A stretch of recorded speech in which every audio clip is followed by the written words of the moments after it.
कल्पना को बर्गर खाना बेहद ज़्यादा पसंद था। वहाँ खाने की जगह हमेशा बर्गर ही खाती थी। लेकिन उसकी भाभी को यहाँ बात अच्छी नहीं लगती थी, इसलिए वह उससे हमेशा यहाँ कहती थी, अरे कल्पना, तू भी क्या यहाँ बर्गर खाती रहती है? तुझे पता है तेरे ससुराल में बर्गर खाना किसी को अच्छा नहीं लगता, बर्गर मत खाया कर। अरे भाभी, कैसी बातें कर रही हो? बर्गर खाने में कौन सी बुरी बात है? अब मुझे बर्गर खाना पसंद है, सो मैं बर्गर खा लेती हूँ, इसमें क्या दिक्कत है? तेरे ससुराल वाले ने मना किया है कि बहू को बर्गर मत खिलाया करो। हमें बर्गर खिलाना बिल्कुल पसंद नहीं है। हमारी ऐसी बहू नहीं आनी चाहिए जो बाहर का खाना खाए। अरे भाभी, सच में ऐसा है क्या? फिर तो मैं ससुराल में कैसे बर्गर खाऊंगी? आपको पता है ना, मैं खाने की जगह हमेशा बर्गर ही खाती रहती हूँ। अरे, तू भी अपनी आदत सुधार ले। मैं तो यही चाहती हूँ कि तू बर्गर खाना बंद कर दे। अरे भाभी, मुझसे ये आदत नहीं सुधरने वाली। आपको पता है ना, बर्गर मेरा फेवरेट है। हमेशा से मैं बर्गर खाती ही आ रही हूँ। यह आदत कैसे सुधार लूँ भाभी? समय बीतता चला जाता है और एक दिन कल्पना की शादी हो जाती है। जैसे ही कल्पना ससुराल जाती है तो उसे लगता है कि उसके ससुराल में बर्गर खाने वाली बहू पसंद नहीं है। वह अपने ससुराल वालों से छुपाती है। मुझे लगता है कि मुझे छुपाना पड़ेगा कि मैं बर्गर खाती हूँ। मुझे किसी को नहीं बताना है कि मैं बर्गर खाती हूँ, वरना पता नहीं यहाँ क्या होगा। अरे बहू, खाने में क्या बना रही है? तुझे पता है ना, तेरी पहली रसोई है। कुछ ऐसा बनाना जिसे हम भी खा ले और खुश हो जाएं। हाँ माँ जी, जैसा आप बोलो वैसा ही बनाऊंगी। कल्पना अंदर ही अंदर सोचती है कि आज तो उसे बर्गर की जगह खाना ही खाना पड़ेगा, क्योंकि ससुराल में जो है। अरे बहू, क्या सोच रही है? एकदम से चुप क्यों हो गई? कोई दिक्कत है क्या? इसे अपना ही घर समझ। मुझसे ऐसा मत करना कि मैं सास हूँ। मैं तो तेरी माँ जैसी हूँ। हाँ माँ जी, वो तो मुझे पता है। यहाँ कहकर कल्पना फिर चुप हो जाती है, क्योंकि कल्पना को जिस तरह बर्गर बनाना अच्छा लगता था, वहाँ खाना इतनी अच्छे से नहीं बनाती थी। उसे खाना पसंद ही नहीं था। अरे बहू, तू उदास उदास सी क्यों लग रही है? तुझे कोई समस्या है क्या? कोई दर्द हो रहा हो तो मुझे बता देना, मैं दवाई दे देती हूँ। मेरे पास सारी दवाइयाँ हैं। अरे माँ जी, मुझे कोई दिक्कत नहीं है। वो तो कुछ नहीं, मैं नई नई हूँ ना, इसलिए मेरे मायके की याद आ गई, बस इसीलिए उदास थी। अरे उसमें कौन सी बड़ी बात है? अपने मायके मिलने के लिए चली जाना। तेरी भाभी तुझे याद भी करती होगी, तुझे पता है ना। यहाँ पर तेरे लिए कोई रोक टोक नहीं है। इतना कह कल्पना की सास वहाँ से चली जाती है। लेकिन जब भी कल्पना बाजार जाती थी तो वहाँ सोचती थी कि वहाँ बाजार में जाकर अच्छे से बर्गर खाएगी, लेकिन उसमें भी उसकी सास उसके साथ चली जाती थी। अरे बहू देख, मार्केट में कितने अच्छे अच्छे पकवान हैं। तुझे कुछ खाना हो तो बता दे, मैं तेरे लिए ले लेती हूँ। मुझे तो जलेबियाँ बेहद ही पसंद है। जलेबियाँ मुझे बहुत अच्छी लगती है। माँ जी, वो मुझे तो कुछ भी पसंद नहीं है माँ जी, रहने दो, घर का खाना ही खा लूँगी। मुझे बाहर का खाना वैसे भी कम पसंद है। आप तो रहने दो, अपने लिए जलेबियाँ ले लो। अरे बहू, इसमें क्या है? तू जो बोलेगी तेरे लिए ले लूँगी। अब इसमें क्या शर्माने वाली बात है क्या? तू अब पुरानी हो गई है, जो चाहे वो मांग ले। लेकिन कल्पना कुछ नहीं खाती। रात को जब कल्पना घर आती है तो कमरे में, हे भगवान, काफ़ी दिन हो गए हैं बर्गर खाए।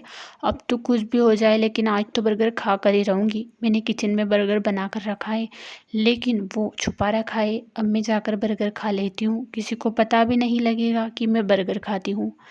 कल्पना किचन में चली जाती है और चुपके से अपना बर्गर निकाल लेती है, जो कि उसने बनाया था। बर्गर देखकर कल्पना को बड़ी ही खुशी मिलती है। हे भगवान, कितनी खुशी की बात है। माँ जी आज मुझसे पूछ रही थी कि बेटा कौन सी चीज़ लेगी, तब मन तो कर रहा था कि बोल दूँ माँ जी मुझे बर्गर पसंद है, लेकिन माँ जी को बर्गर खिलाने वाली लड़की व खाने वाली कहाँ पसंद है, इसलिए मैंने उनसे कुछ भी नहीं कहा। ऐसे ही दिन गुजरते जाते हैं कि कल्पना अब घर वालों के साथ खाना खाना बंद कर देती है। घर वाले, उसके पति और उसकी सास दोनों ही खाना तो खाते हैं, लेकिन कल्पना उनके साथ खाना नहीं खाती, क्योंकि कल्पना को था बर्गर पसंद और कल्पना सोचती थी कि जब ये दोनों खाना खा लेंगे तो मैं बर्गर आराम से खा लूँगी। कल्पना के मन में सिर्फ बर्गर ही बर्गर चलता था, क्योंकि कल्पना को खाना अच्छा ही नहीं लगता था। तभी उसकी सास किचन में जाती है। अरे बहू, तेरे लिए तो तूने खाना ही नहीं बनाया, सारा खाना तो हम दोनों ने ही खा लिया, अब तू क्या खाएगी? मुझे तो पता भी नहीं, वरना मैं थोड़ा कम ही खा लेती। अरे माँ जी, आप कैसी बातें कर रही हो? मैंने तो जानबूझकर ही कम खाना बनाया था क्योंकि आज मुझे भूख नहीं है। मैंने सुबह नाश्ता कर लिया था, इसीलिए मैंने आज मेरे लिए खाना नहीं बनाया। आप रहने दो, चिंता मत करो, मैं तो रात को खा लूँगी। अरे बहू, सुबह नाश्ता थोड़ा सा ही तो था, वो कर लिया और अब खाना नहीं खाएगी? ये भी कोई बात है क्या? ऐसे तो तू दुबली ही हो जाएगी, हर रोज़ खाना भी नहीं खाती। नहीं माँ जी, आप दोनों के खाना खाने के बाद फिर भूख लगती है तो मैं खा लेती हूँ, लेकिन आज मैंने बनाया ही नहीं क्योंकि आज मुझे ज़रा सी भी भूख नहीं थी। आप जब जाइए और सो जाइए, मेरी चिंता मत करिए।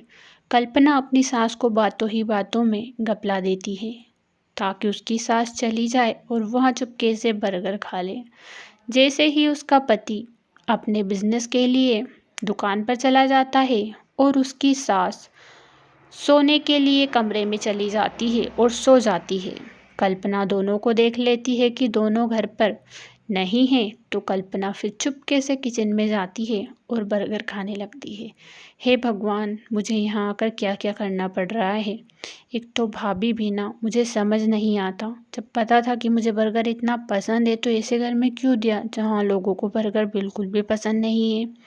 कल्पना अपनी सास और पति से यह बात कहती ही नहीं थी। समय बीतता चला जाता है। एक रात की बात है जब उसका पति, अरे कल्पना, तुम रोज रात को किचन में जाती हो और क्या खाती हो? खटर खटर की आवाज़ आती है, मुझसे भी तो बोल दो। अरे जी, ऐसी कोई बात नहीं है, मैं कुछ भी नहीं खाती हूँ। मैं तो जाती हूँ और मुझे प्यास लगती है तो पानी पी कर आ जाती हूँ। चूहे खटर पटर करते होंगे, मैं कोई सी खटर पटर नहीं करती। कल्पना, मुझसे झूठ मत ही बोला करो, मैं तुम्हारा पति हूँ, तुम्हारे बारे में सब जानकारी रखता हूँ। तुम्हें पता है ना, तुम्हें बर्गर पसंद है और तुम हम सबके चुपके से बर्गर खाती हो। अजी, आपको कैसे बात पता चली? यह बात माँ जी को मत बताना, वरना वो तो मुझसे गुस्सा ही हो जाएंगी। आपको तो पता है ना, उन्हें बर्गर वाली बहू पसंद नहीं है, इसीलिए मैं बर्गर नहीं खाती उनके सामने, जबकि मुझे बर्गर खाना बेहद पसंद है।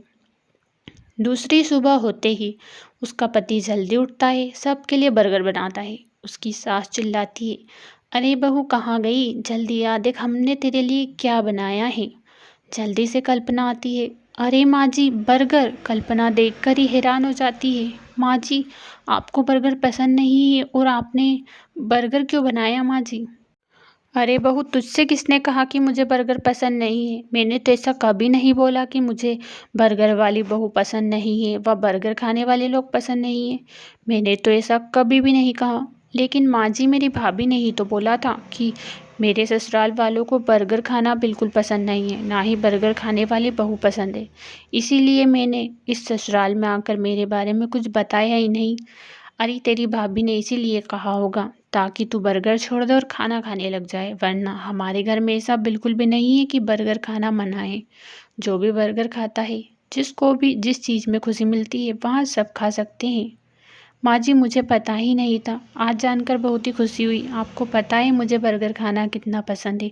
हर रोज़ मैं सबके चुपके चुपके से बर्गर खाती हूँ ताकि आप लोगों को पता ना लगे और आपको बुरा भी ना लगे। इसीलिए माँ जी, मुझे माफ़ कर दीजिए, मैंने आपसे सब छुपाया। दोनों सास बहू आपस में जो भी बातें कर रही थी, कल्पना का पति सब सुन रहा था। उसने ही अपनी माँ से कहा था जो भी रात को हुआ था, और उसने सोचा था कि वह सुबह कल्पना के लिए एक सरप्राइज़ देगा। मैंने सोचा था कि मैं कल्पना को सरप्राइज़ दूंगा, और सच में कल्पना कितनी खुश हो गई। एक गलतफहमी की वजह से कल्पना हमेशा चुप चुप के बर्गर खाती थी, जबकि हमारे घर में ऐसा था ही नहीं। उसे कितनी बड़ी गलतफहमी थी। कल्पना बेहद खुश होती है और अब सब घर वाले उसके साथ बर्गर खाने लगते हैं।